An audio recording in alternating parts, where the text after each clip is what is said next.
Again, thank everyone for coming, and greater audience also, thank you for your attention. Om Jnana Timanandasya Gyananandjana Chakshurumilitam Yena Tasmai Sri Gurave Namaha. Namo Om Vishnu Padaya Krishna Krishtaya Bhutale Srimati Bhakti Vedanta Swami Namade Namaste Saraswati Deve Gauravani Pracharine Nirvishesha Shubhidani Prasad Jai Shri Krishna Chaitanya Prabhu Nityananda Shri Advaita Gadadhar Shiva Shari Gaura Bhaktavinda Hare Krishna Krishna Krishna Hare Rama Rama Rama Hare Hare. So today I'll try to sum up the last part of the middle six verses, which of course, as I explained yesterday, is the essence of Bhagavad Gita. The conclusion of Bhagavad Gita is actually within the middle, and then the final conclusion is given at the end. How to achieve that which was explained as the essence of the instruction of the Lord. Now, the last verse of the 9th chapter is considered to be the most essential verse of all Bhagavad Gita. Mamnara Bhagavan Bhakto Mamyaji Mam Namaskuru Mami Vaishati Yukrayam Apmanam Matkarayana. Because here Krishna says, this is what one who is imbued, who is full of devotion and love, this is what they do. Manmana. They're always thinking of me. But how? Bhagavan Bhakto. With devotion as a devotee. Not thinking of, some people, the atheists also always think about God, but always to discredit. And then Mamyaji Mam Namaskuru. One should worship me and Namaskuru.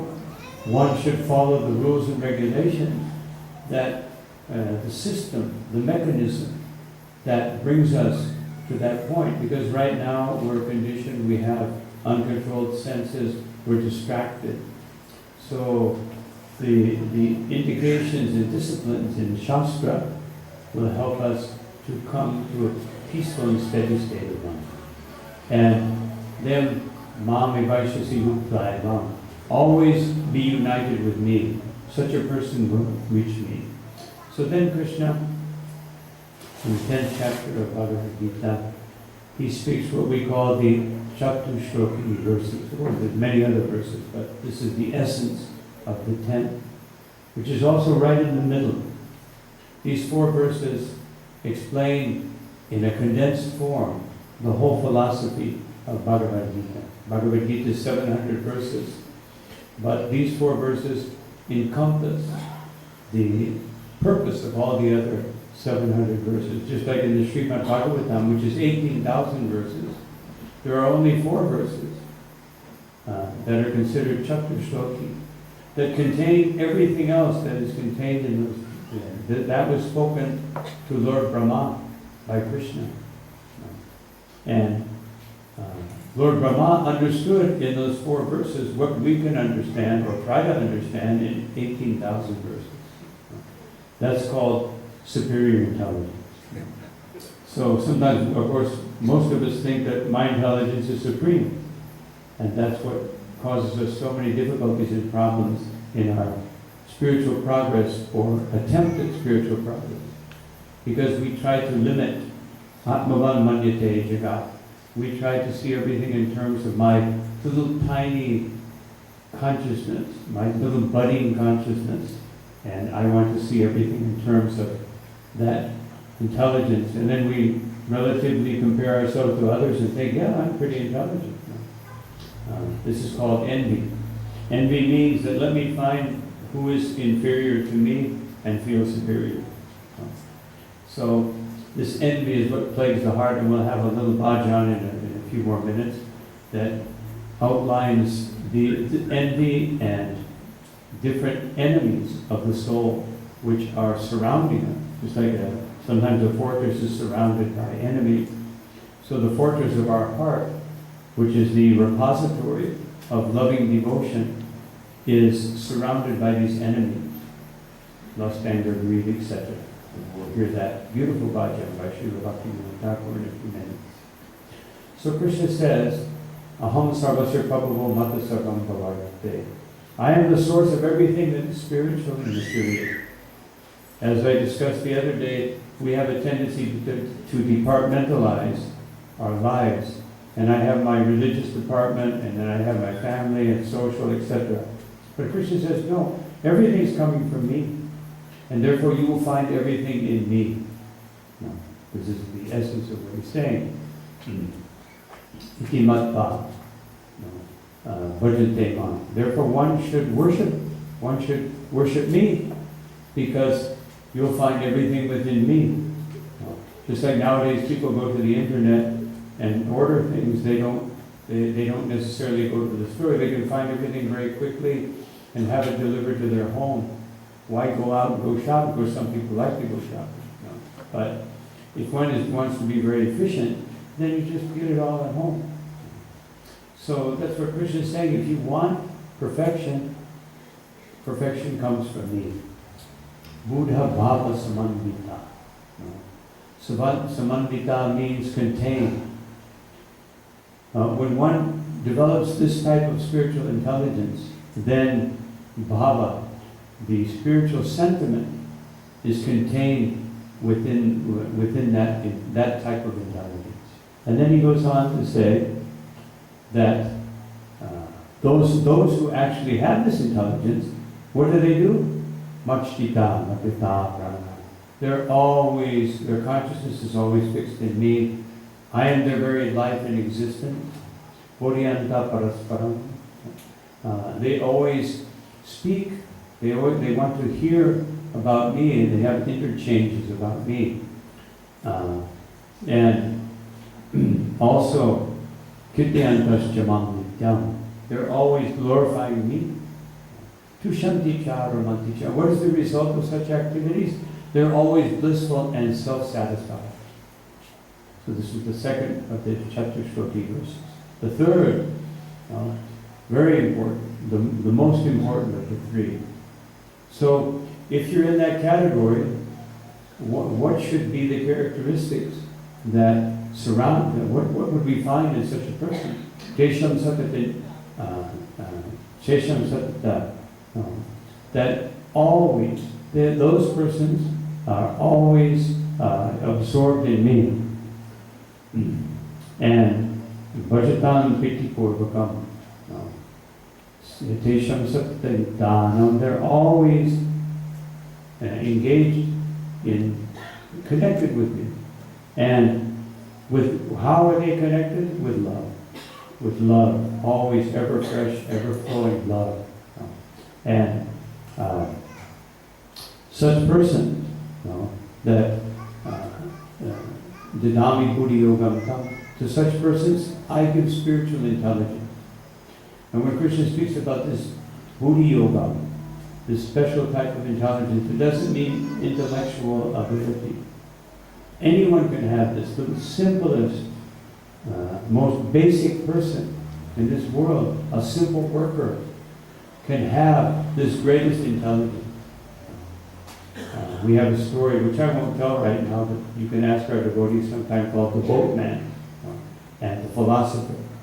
And so it's a very beautiful story which illustrates this, that a simple person, if they have the right knowledge, then they're fixed in perfection. Our spiritual master, Srila Prabhupada, when he was giving lectures, especially in Bombay, when he was beginning his preaching in India, there was one little girl, Saraswati. She was 4 or 5 years old, and he would always call her in front of the audience, and he would say, who is Krishna? And she would say, the Supreme Personality of Godhead. And Prabhupada said, just see, 5 years old and perfect knowledge. So it doesn't require a great intellect to have this perfect intelligence. And so, and what is the result of that intelligence? That you will come to me. So then Krishna says in the last of those verses that Tesham evanukampartam. I feel great compassion for those who aham magyanajam tamaha, whose previously their hearts were covered by darkness of ignorance. And for them, nashayam yatmavavishto. For them, I eliminate that ignorance, jnana dipena vasvata, by the illuminating lamp of transcendental knowledge, by the illuminating activity of bhakti yoga. So these are the essential verses of Bhagavad Gita. These verses should be studied again and again and again. And then after Krishna says that, Arjuna has this complete transformation. After he says that, Arjuna says, Param Brahma, Param Dhama, Pavitram, Paramam Bhavan. You, my dear Lord, you are the supreme Brahman. There is Brahman, but you are the supreme Brahman.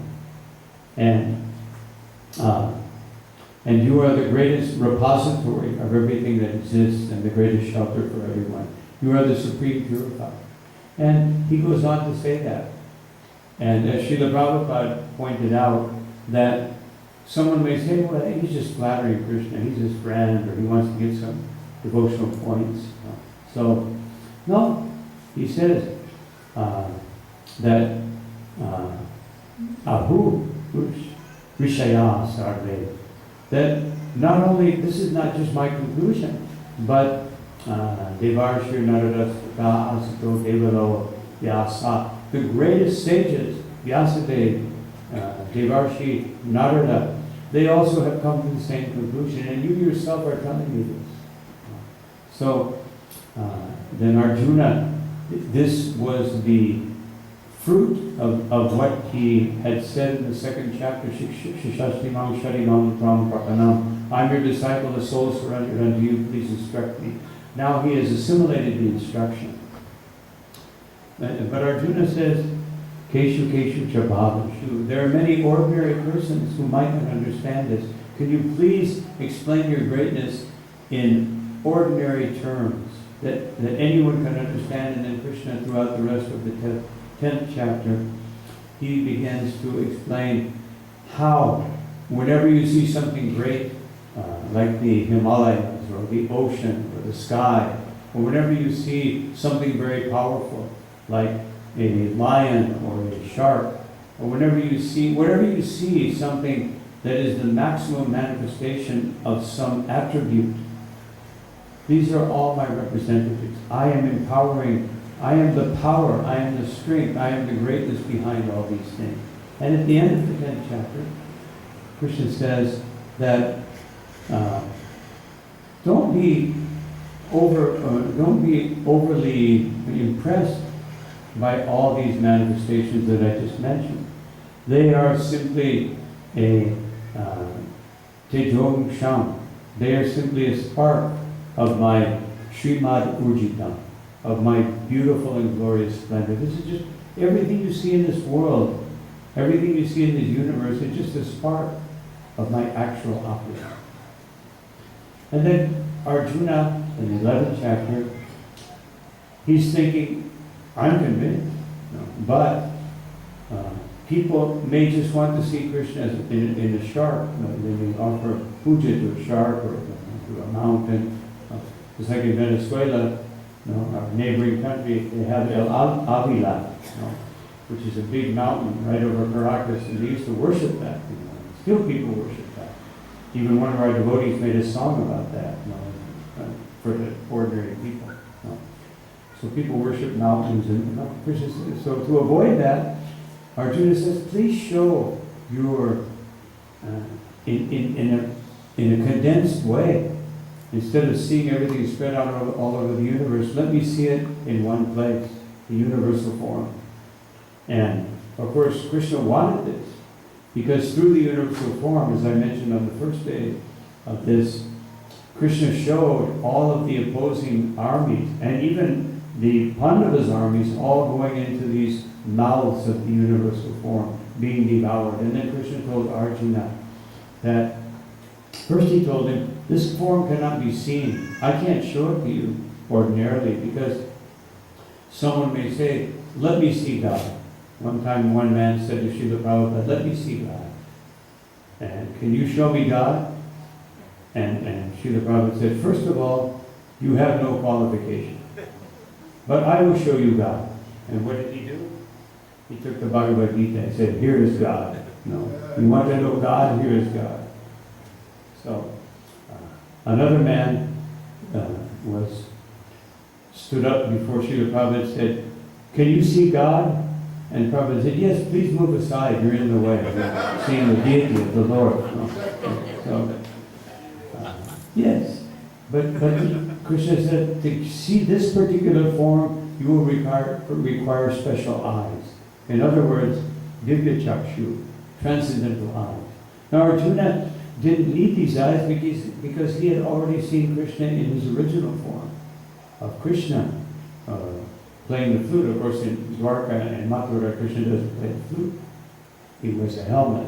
But in any case, Arjuna knew about Krishna's Vrindavan form, and so then he displayed it, and Arjuna was overwhelmed. And then, after showing this, Arjuna said, what a fool I've been. Here is the greatest Supreme Person, and I'm sitting beside him, joking with him. Please, my dear Lord, forgive me. But this form that you've shown me is overwhelming.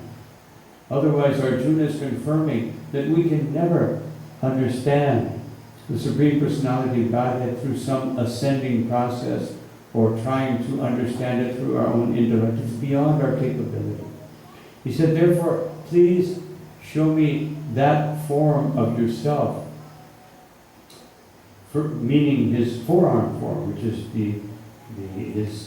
his official form of Vishnu. So he did show that.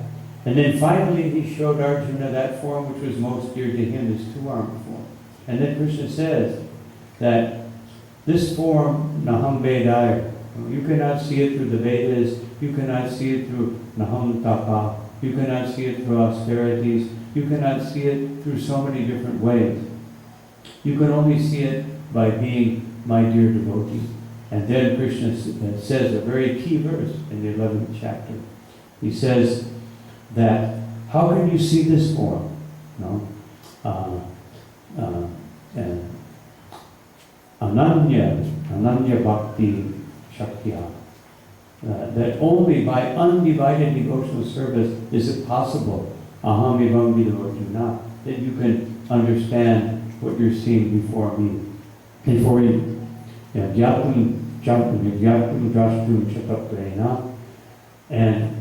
not only you will see it, you will understand, you will see it, and and you will enter into the mysteries of understanding that within this form, just like Lord Brahma, he saw Krishna as a small child, as Gopala Krishna, playing with his cowherd friends. And he said, this couldn't be the same Krishna. Many people have the name Krishna, even here in Trinidad, to speak of 5,000 years ago. Many people had the name, this couldn't be the same Krishna, must be another Krishna. So Brahma said, but let me test. It's supposed to be the same Krishna. And so Brahma, he stole away Krishna's friends and calves. And then when he looked back, there were his friends and calves. Krishna had manifested himself. And then Krishna revealed through those calves and cowherd boys that they were actually expansions of him. And Brahma, he began his prayers to the Lord, understanding that he had made a great miscalculation. And he said, my dear Lord, within that transcendental form of you standing before me with a stick in your hand and some butter in the other hand is unlimited opulence. But I will never try to underestimate the power and the potency of that form, within that form. Therefore, sometimes people say, why are you always chanting Krishna? Vinatvam Namanamino, because there is no difference between Krishna and his name. Within that name, Nam Namakari Bahuda Nija Sarva Shaktis. Within that name is contained all the potencies of the Supreme Personality of God. That's why we chant Hare Krishna. We can chant thousands of bhajans. We also chant many other bhajans. But we chant principally that because that is the Maha Mantra, the greatest of all mantras, because it is Krishna himself who is the Supreme Personality of Godhead. So then Krishna concludes by saying, just be my devotee in pure, loving devotion. Bhaktya Pranandaya Shakya. By this pure, undivided bhakti. And then Arjuna in the 12th chapter, he says, which is better? Because this is always the dilemma, especially in India and of course here in Trinidad.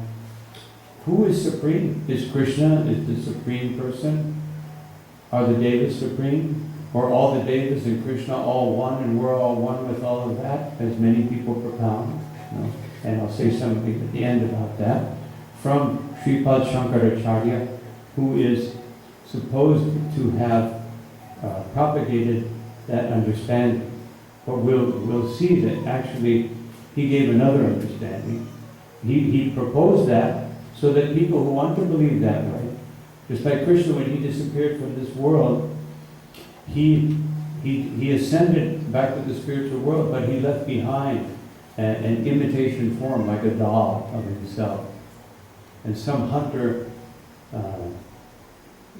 shot an arrow which never touched Krishna, but it just sat before his foot. And of that form which Krishna had left behind. Of course, it was an expansion of Krishna, but in matter. And those who want to believe that Krishna is simply a mortal person who was attacked by a hunter, there you go. Krishna is the only person. Just like there are so many governments in the world. And whenever there's a revolution against the government, what do? They quell the revolution, they stop it. But we're in a constant revolution against the supremacy of that supreme divinity, Krishna. We're rebelling. We want to do what we want to do and how I want to do it, and we want to enjoy our senses and our mind and enjoy this world. And Krishna says, all right, you want to do a revolution, I'll give you all facility. You want to be very intelligent, you want to be very, very powerful, I'll give you a country. If you do the right austerities and penances, I'll give you a country. Or like Hiranyakashipu, I'll give you enough power to terrorize the universe. But you'll never be to show us, even in the greatest attempts to rebel against the authority of the Supreme, everyone will be defeated. So Krishna doesn't worry about revolutions against him. No problem, because he's transcendental, he's beyond the capability of any living entity to even approach him. So then Arjuna asks, so what is greater? Your energy, your energetic form as Brahman, or your personal form? And Krishna immediately responds that Maya Dvesha Mana Ye Mam, that this, what you're seeing before me, this personal form, Nitya Yuktu, you should always worship this form, Shradhaya Pariyopedas, endowed with full faith and devotion. Dedicate yourself to me. He very clearly says, this is the highest form. And so, but then he says, but there are people who will approach me through my energetic form, and if they do it properly, they will understand me as Paramatma, and then they will finally understand me as Bhagavan. But those people, they should be Sham Avyakta Yakta Chatasam Avyakta here to come. They haven't here Avapete. It will be very difficult for them to do that. It's much easier to worship me directly. And then Krishna says, so Arjuna, I am the swift deliverer from the ocean of birth and death. Take to this devotional service. If you can't do that, then you should follow the regulative principles of devotion. And if you can't do that, then you should cultivate knowledge. And if you can't do that, do some pious activities. But better is the cultivation of knowledge, and better is devotion. And then Krishna explains in the last part of this middle section of Bhagavad Gita he explains that the qualities of a person who actually is very, very dear to him. And of course there are several verses, but the most beautiful verses about this, Advashta Sarvabhutana. Those people are free from envy. They don't envy any living entity. They don't envy the most powerful person, but they respect that every power that they see is an expansion of the power of the Supreme Person. Advashta Sarvabhutana. And because they have no envy, Maitreya, everyone is their friend. Karuna. And because they see everyone as their friend, they can be very merciful and compassionate to everyone. And by doing that, they're so full of transcendental love and devotion that nirmamo nirahankara, they have no sense of possession, nor do they have any sense of false ego, nirahankara. And samasukha dukkam shami, they're equiposed in happiness and distress, and they're very forgiving. Forgiveness is a very important quality for a saintly person. And we're all saintly people, we just forgotten about it. And then he goes on to enumerate other qualities. Santushta, they're always pleased within themselves. Satatam yogi, they are the greatest of yogis.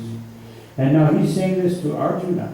Arjuna is not a yogi who's sitting like this all day and all, but he's saying you're the greatest yogi because you have these qualities. Yatma, Drithanishtayaha, Mayarpita Manobudhir, and they're always engaging their mind and their intelligence in worshiping me. This person is very dear to me. And then Krishna gives other explanations of these people who are very dear to him. And with that, Krishna concludes the middle section of the Bhagavad Gita. Now, Krishna has explained the essence, but in the last 6 chapters, now Krishna has to explain that I want to give you now the tools by which you can make sure that this devotion properly sprouts, that you don't become bewildered, as I have explained to you, especially in the 7th chapter, about the danger of the 3 modes of nature. So let me now explain to you. And Arjuna asked the question. He asked many questions. He asked actually 6 questions in the 13th chapter of Bhagavad Gita. Who is the person, the Purusha? Who is the enjoyer? Who is the knower of this body? What is the body? What is knowledge? What is the perfection of knowledge? He asks all these things, and then Krishna begins to answer that the field of activity is the body. This is our field of activity. This is not me. This is where where I'm situated.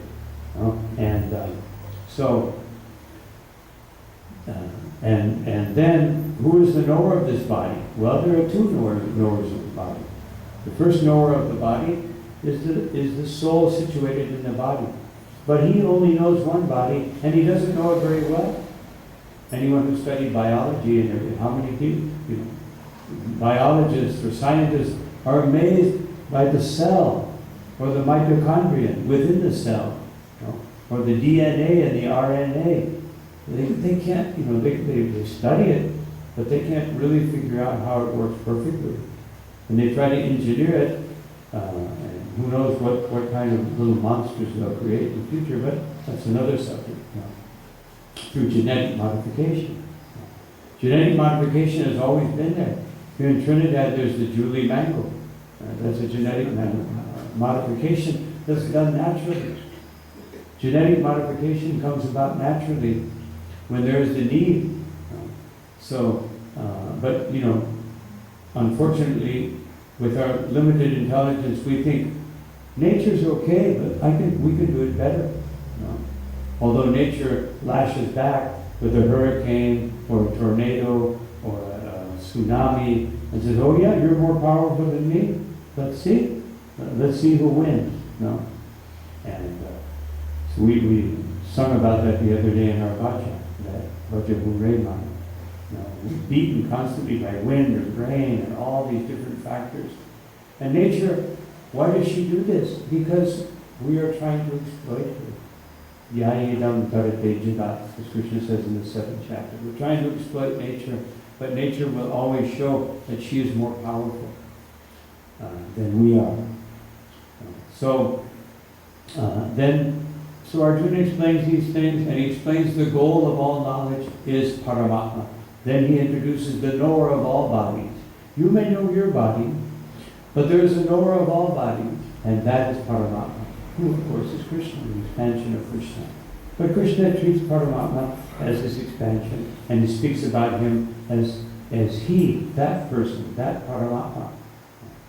In both the in many places, but especially 13th and 15th chapters of Bhagavad Gita. And then Krishna says, so someone may say, well, why is Krishna putting us in this deplorable situation? So Krishna clarifies that. Karya, karana kartitve, that hetu prakriti uchite.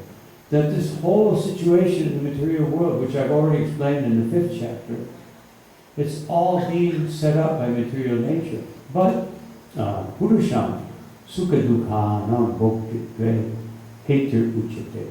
But the living entity seeking out happiness and suffering from distress by his own desire to enjoy this world is creating that situation. It is not Krishna's creation. Krishna is simply facilitating the desire of the living entity to try to lord it over nature. And hoping that the living entity will wake up and think, when his house gets blown away by an earthquake or a tsunami or something, and wait a minute, let me figure this all out. What's life all about? Somebody gets wiped out, their fortune gets wiped out, a country gets wiped out, there's a war, there's pestilence, there's plagues. Why are all these things happening? But science thinks, no, let us tinker with nature and we'll figure out how to get rid of all these things. We'll get some new vaccinations and some new this and that, and we've got it all figured out. So this is the essence of the 13th chapter, that Krishna explains at the end that one should simply surrender to me. So now, since I've explained these things, we're going to have another little bhajan, and I'll begin to explain the 14th chapter, which is about the modes of nature. Just like if an army goes to war, you have to understand the nature of the enemy. So in the 14th chapter, the enemy of the living entity, or what can confuse the living entity, is the 3 modes of material nature. So we're going to sing a little bhajan which explains a little bit about the dilemma of the living entity within this material nature and these 3 modes and what the result is, and then we'll see how Krishna explains how to become free from it. So let us begin bhajan, beautiful bhajan by Srila Bhakti.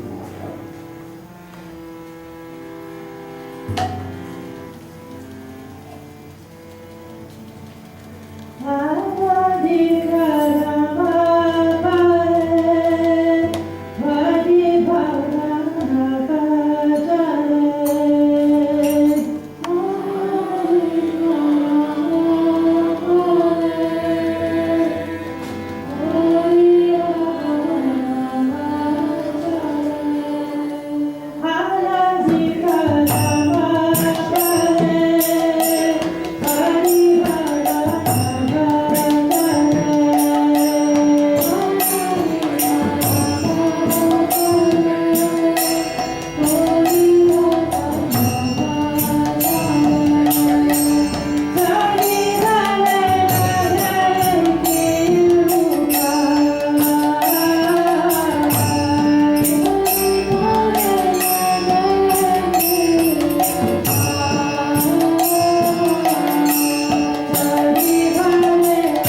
As a result of my selfish activities, which are without beginning, I have fallen into the ocean of material existence, and I see no means of deliverance from this great ocean of nescience. Day and night my heart burns from the vicious poison of these worldly activities, and due to this my mind never finds any real happiness. Bound by hundreds and hundreds of desires, like nooses around my neck, they constantly trouble me. In this ocean of nescience play the waves of ever-increasing materialistic tendency. There are also many thieves and rogues, of whom 6 are prominent: lust, anger, envy, greed, illusion, and madness. They are causing me great fear, and in this way my life is coming to an end. The 2 highway robbers named intellectual knowledge and fruitive activity have cheated and misled me, and finally they have thrown me into the ocean of misery. At such a time as this, dear Krishna, you are my only friend. You are an ocean of mercy. Please be kind, and by your strength uplift me from this condition of suffering. Grasping hold of this fallen servant and fixing him as a particle of dust on your lotus feet, kindly give shelter to Bhakti-Vinod. O most merciful Lord, I am actually your eternal servant, but having forgotten this, I have become bound up in the snare of Maya. Hare Krishna. Thank you all very much for that beautiful bhajan, and the meaning of that is very, very deep.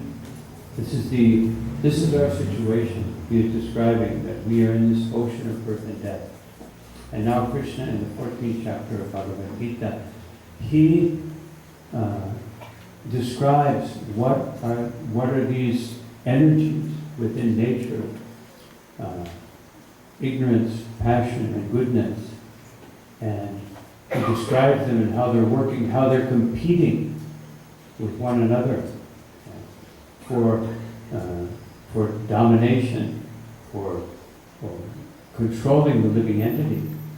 Sometimes goodness is prevalent, sometimes passion is prevalent, sometimes ignorance is prevalent, and he explains what is that goodness has the tendency to elevate us, but it also has a little danger, that the happiness, the spiritual happiness that one feels by this knowledge of it can be bewildering.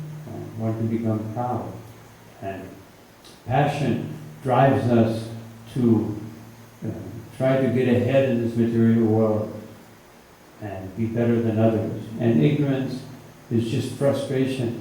When we can't accomplish something, when things are too difficult, we just give in, and the ultimate manifestation of that ignorance is suicide. People take their lives. Of course, they don't understand that whatever the karma that they had left that was giving them so much trouble, they'll have to face it again. And with the additional reaction of having taken away that body which doesn't belong to them. There are instances in 500 years ago where the Lord, who comes in the form of Sri Chaitanya Mahaprabhu, his own devotee, and one of his devotees is very sick, and then entering in contact with the Lord, he feels that his diseased condition has, he touched the Lord in that diseased condition, and he felt, let me just give up my life. But then the Lord comes to him and says, what are you thinking about? That body doesn't belong to you, it belongs to me. I have plans for it. No? So, as Krishna said in the 3rd chapter of Bhagavad Gita, anyone who thinks that I can take something which is given to us for a particular purpose, just like if I create something, if I make something, I have a purpose for it. And just like someone bakes a cake or makes some preparation, They have a purpose. I feed my family, I'm entertaining some guests, whatever. You have a purpose. So also, this whole creation has a purpose. And if the purpose is to be materially happy, then we would say that God is a failure. No. Because so many people are not happy. So many people are suffering, so much war. And everyone is unhappy at many different phases of life. So, but we keep striving for this material happiness because the soul is such ananda. Our very nature is ananda, to be blissful.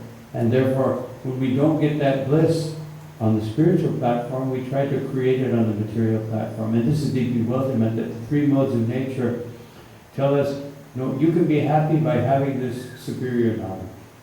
And then one becomes proud. You can be happy by getting ahead, and one becomes frustrated. And you can be happy by just giving it up and, drink some alcohol and sleep all day and get some government funding, some government welfare. No, but none of these things will make us happy. As we can see again and again and again. Well, let's do a revolution. Let's overthrow the government. Let's make a new government. But then the new government, somebody will overthrow that, and they'll overthrow that.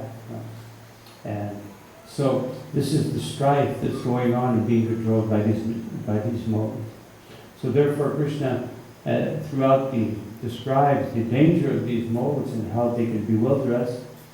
And then finally, at the end, toward the end of the 14th chapter, Krishna says that one who is actually in real knowledge, in spiritual knowledge, is not attached or repelled by the effects of what's going on in the material nature, knowing that this is matter acting upon the living entity.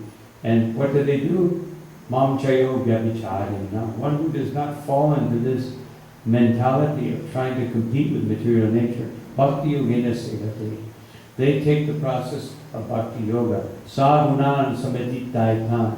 And in that way they cross over these modes of material nature. And Brahma Budaya goes that they can be situated in the highest transcendence. So this is Krishna's recommendation at the end of the 14th chapter. And then he says, you can do this by having faith in me. But this awakens another question in Arjuna, in the beginning of the 15th chapter. Well, what people, generally speaking, and we see this very clearly nowadays in Kali Yuga, they kind of concoct their own type of faith. Everybody has faith in something. We have faith in ourselves, we have faith in some cause, we have faith in some person, we have faith in some political party, we have faith in some greater cause. So Arjuna says, what if somebody worships you, but in their own way? What is the result of that? And so Krishna then begins to explain in the 15th chapter of Bhagavad Gita that this is Arjuna's dilemma. And so he begins to explain the superiority of the Paramatma and how that everyone is bewildered within these three modes of nature.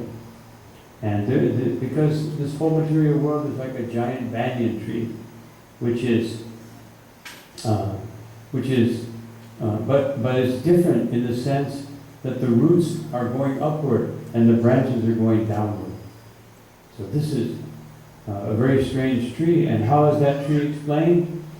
Because this tree is a reflection of the spiritual reality, where the roots are downward and the branches are upward. That's the spiritual, that's the reality, that's the normal situation.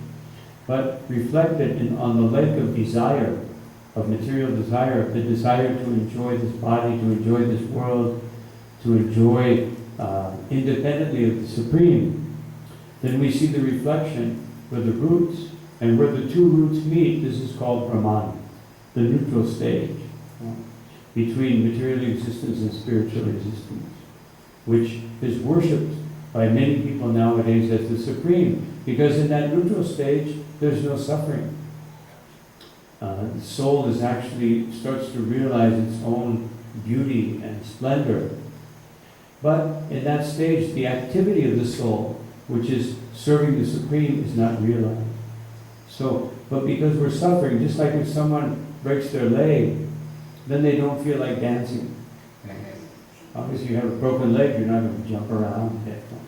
So you think, let me just heal my leg.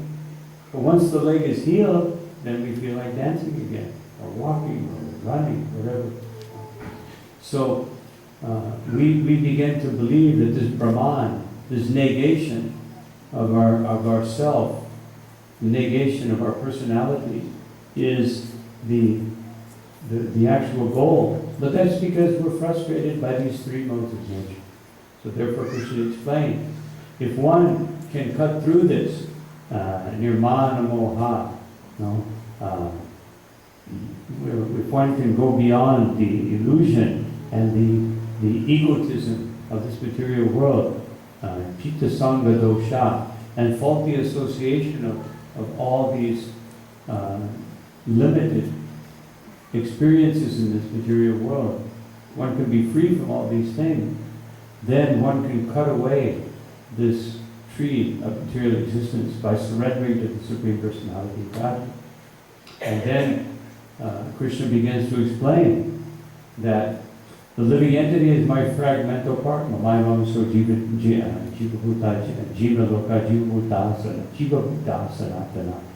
Every living entity is the eternal fragmental part of myself.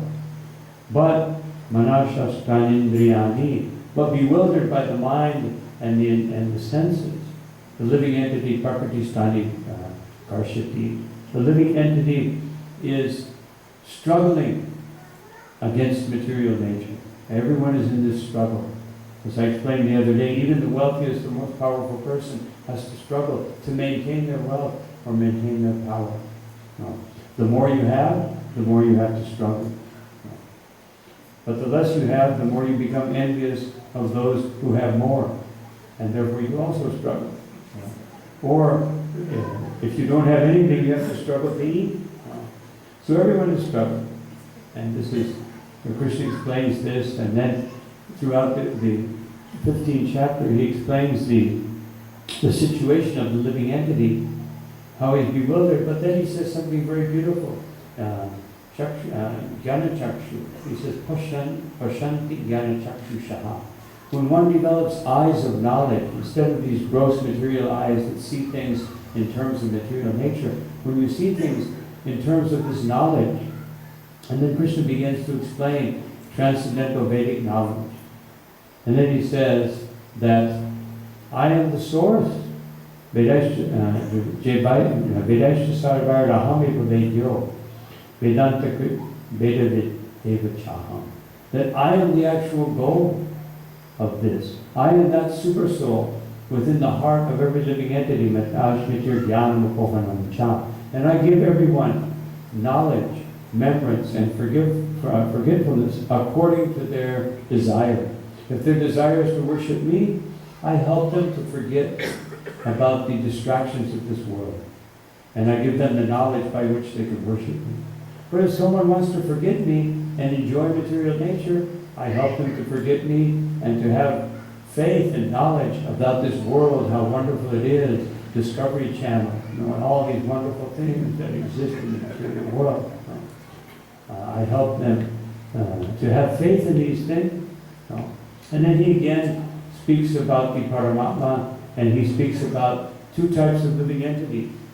Those who are on the spiritual platform and those who follow the path of the Paramatma, or the Lord within the heart, they are fallible in this world, but they become infallible by that association. So this fallible and infallible living entity, we should all realize our infallible nature. And he concludes the 15th chapter by saying that let everyone understand that this worship of me in the form of Paramatma is the greatest worship that one can do in this world. Actually, the animals, they all follow Paramatma, and therefore they eat properly, they behave according to their natures. But we, misusing the intelligence which is supposed to be used to understand the Supreme, we do everything improperly. We eat improperly, generally speaking. We eat too much, we eat too little, which of course Krishna said in Bhagavad Gita. That these things, he goes in the 6th chapter, he had said that yuktahara viharascha, that one should be balanced in one's eating, in one's recreation, yukta cheshtasya karmasu, one should be equiposed in one's recreation, meaning that we have to enjoy a little bit. We should enjoy, a good meal, we should enjoy our family and our friends, but in a balanced way. Yukta swapna vabodhasya, one should be balanced in one's sleep and one's wakefulness. And this way, yoga pati dukkha, one can be a real yogi and eliminate the suffering of this world. So Krishna concludes, and then he says, but there are two types of people in this world, in the 16th chapter. The pious and the impious, or the devotees and the asura, the faithful, the theists and the atheists. And then he describes the qualities of the theists, all these wonderful qualities that they may have, knowledge and understanding that I'm not this body, and understanding the dangers of birth, death, old age, and disease, and understanding the dangers of too much attachment in this world. And then he describes the qualities of those who are atheistic or demoniac. Now, demoniac, we don't mean that they have horns, necessarily big teeth. No. It means that people who are totally materialistic. No. Of course, there's also some of them that may have horns and teeth and tails and all kinds of different bodily characteristics that are not very pleasurable that we see in horror movies. No. They actually exist. Otherwise, where does this all come from? Krishna has already said everything comes from me. So the idea of demons and this is also, it's all there. No. If someone becomes overly materialistic, as Krishna says in the 16th chapter, they're again and again thrown into inferior species of life to the point where they become Hiranyakashipus and Ravanas and big, gross, living entities with 10 heads and Rakshasas that eat other human beings. They become horrible. And so Krishna says the qualities of these people generally, they're very angry, they're arrogant, they're harsh. They believe that everything is produced by the pleasure of sex life and there's no superior cause. He gives all these characteristics. And then and he describes that these persons, especially because they're overcome by lust, anger, and greed, which we just heard about from this bhajan, and other things like illusion, madness, and envy. These 6 enemies of the soul, of the living entity, they surround us and they confuse us. And these first 3, lust, anger, and greed, Krishna says these are the gateways. These are the ways that you go into hellish mentality, into a hellish existence. And we see this manifest all around. So much anger, so much frustration, so much desire to get ahead to the point where people become so egocentric that they don't care about others. Just the opposite of spiritual realization and spiritual life. So this is all covered by Krishna in the 16th chapter. And at the very end of the 16th chapter, Krishna says that those who are whimsical and don't follow the scriptures, they will never be successful, they will never be happy, and they will never achieve the real purpose of life. But those who do follow, understanding what is proper and what is improper, they will achieve success in life. And then Arjuna comes back with this question. But what about these people whose faith is very confused? This is the 17th chapter. what are the divisions of faith? Otherwise, what are the different kinds of faith, and what is the result of those? So Krishna gives a very detailed analysis in the 17th chapter of different things that we do and how they're situated in the three modes of nature. Otherwise, he begins with eating. If we eat things, he tells what are the things that we shouldn't eat that bring about the mode of ignorance. What are those things that we shouldn't eat? Things that are stale, things that have been cooked for too long, things that have been prepared, left over from a long time ago. One of our devotees just had food poisoning from taking things that were left over for too long. So these things should be avoided. And then he says foodstuffs in the mode of passion. Otherwise, if you eat things that are too hot, of course that doesn't happen here in Trinidad.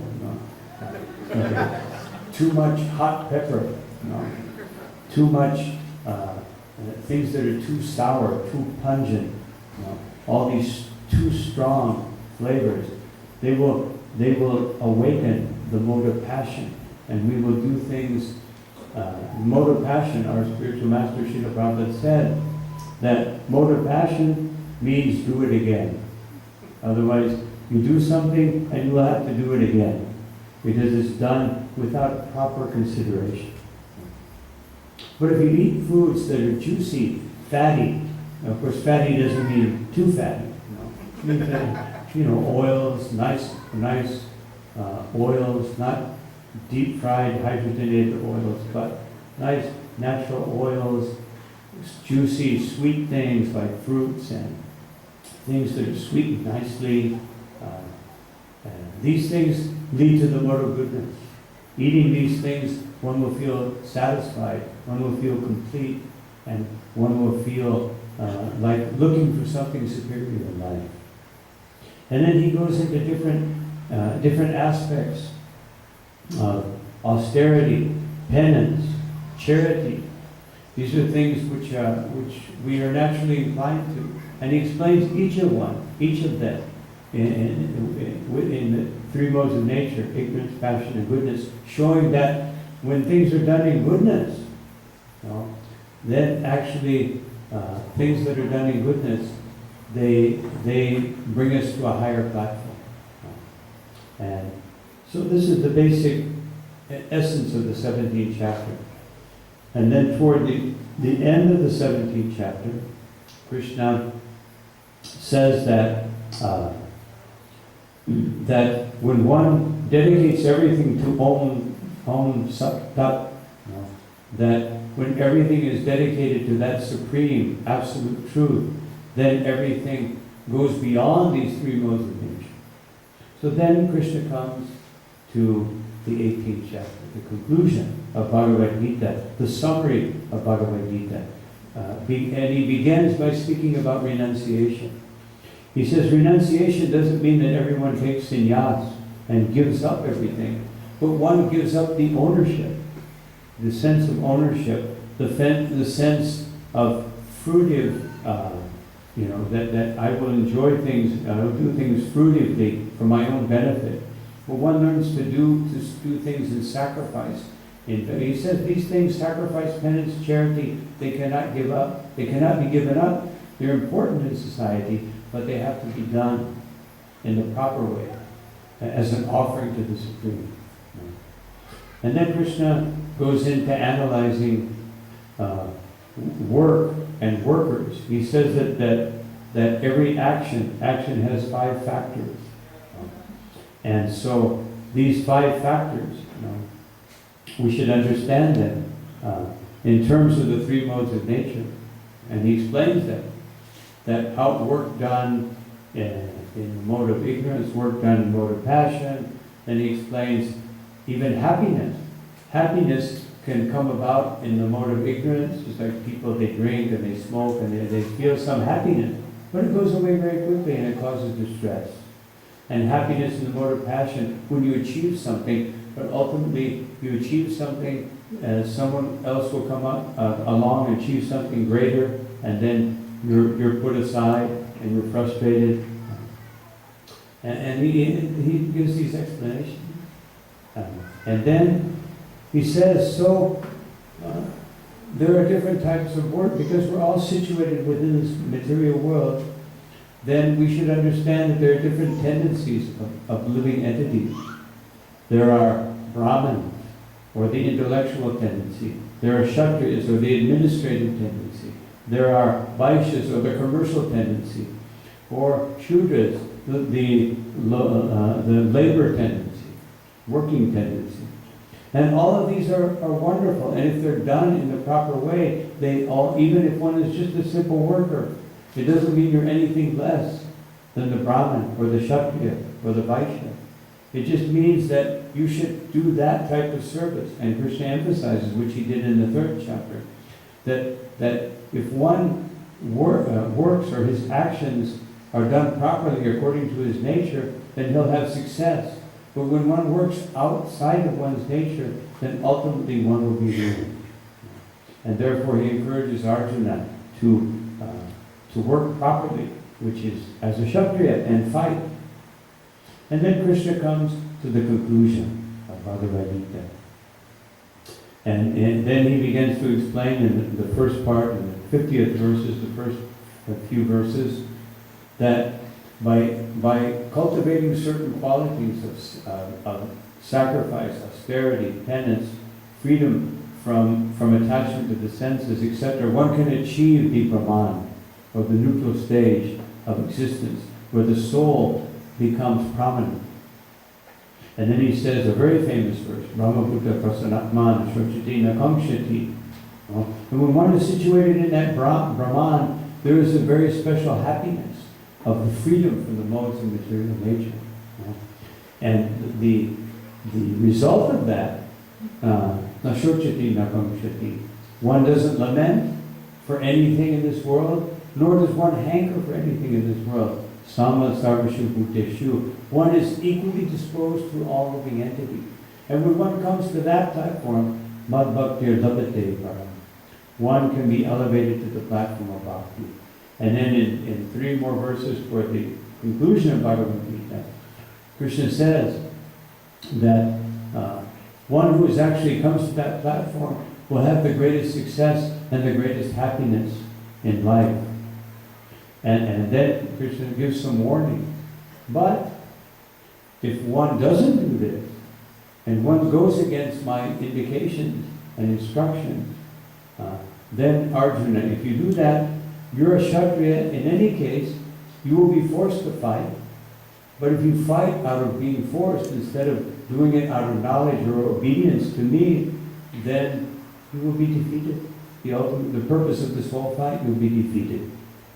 And then Krishna again emphasizes that I am the super soul within the heart of everyone and directing everyone's activity.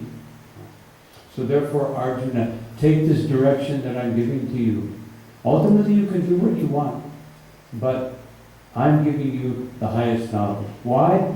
Because you're very dear to me, and therefore I'm offering this highest conclusion, this highest understanding, because you're very dear to me. And then Krishna again repeats what he said in the 9th chapter.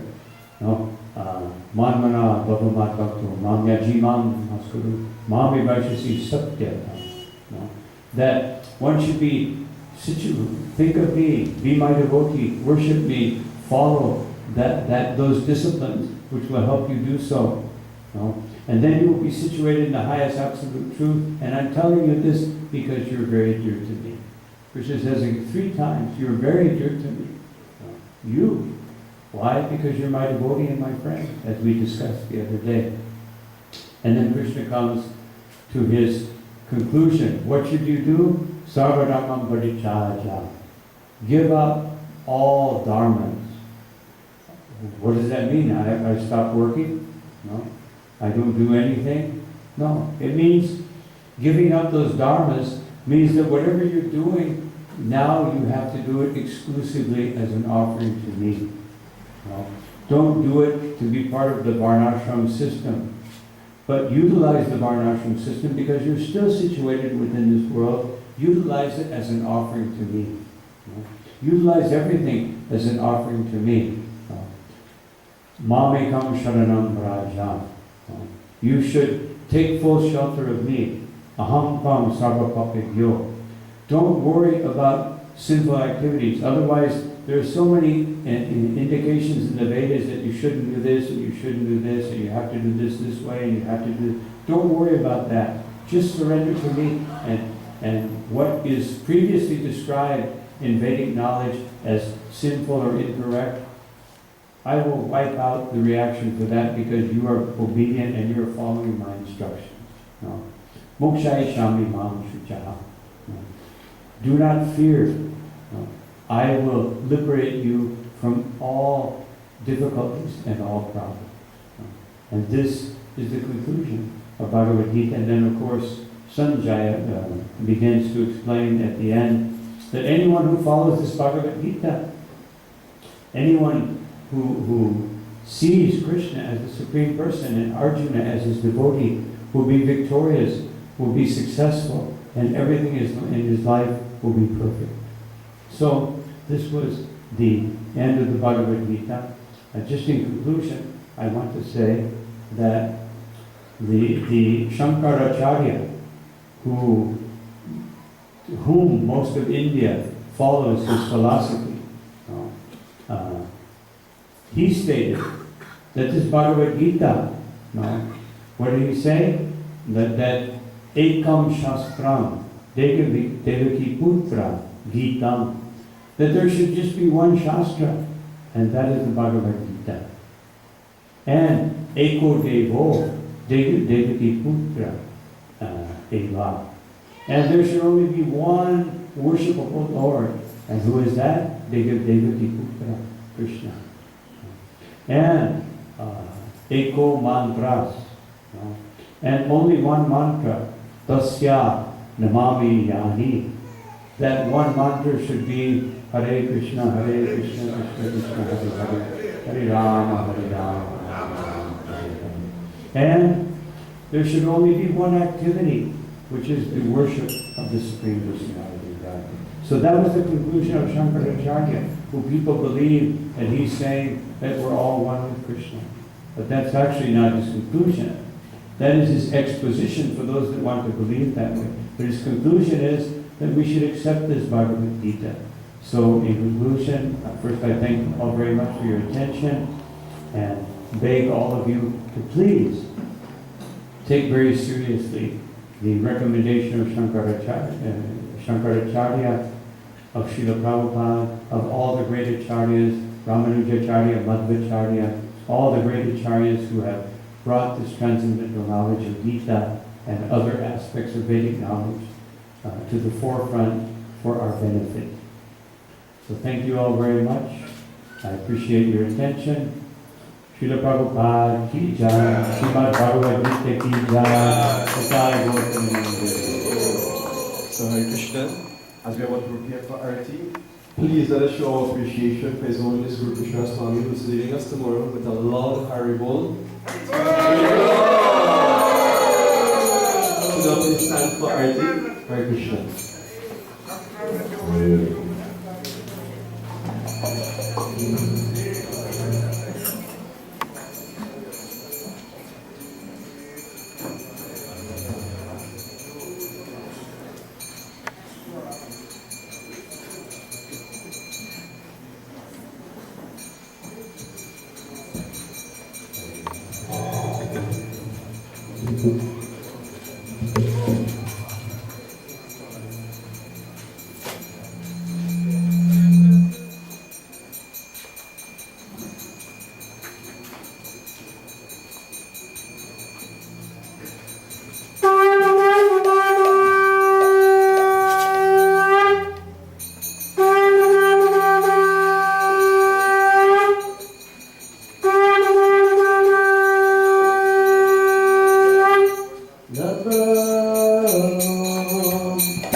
Oh,